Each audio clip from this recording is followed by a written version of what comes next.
Në plazhin e Velipojës po përsëritet një situatë e rrezikshme për jetën e pushuesve, sidomos të fëmijëve. Lundrimi me motor si motorskafët që lundrojnë shumë pranë bregut janë kthyer në një problem serioz dhe rrezik për pushuesit. Pavarësisht rregullave të qarta që ndalojnë afrimin e këtyre mjeteve në zonat pranë bregut, disa individ vijojnë të shkelin çdo normë sigurie, madje edhe në sy të policisë. Kjo sjellje e bërë tashmë zakon në plazhet e Shqipërisë, vën në rrezik jetën e qytetarëve të cilët zgjedhin të pushojnë në Bregdet, në rastin konkret në plazhin e Velipojës. Askush nuk mund të lundrojë pranë vijës bregdetare ku lahen fëmijët e familje të tëra, por mungesa e kontrollit dhe ndërhyrjes së policisë po e kthen këtë në një rrezik të përditshëm.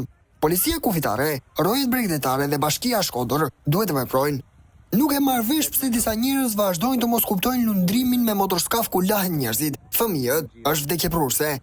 As vend për hyrje mjetesh lundruese dhe as respektimi i bulve.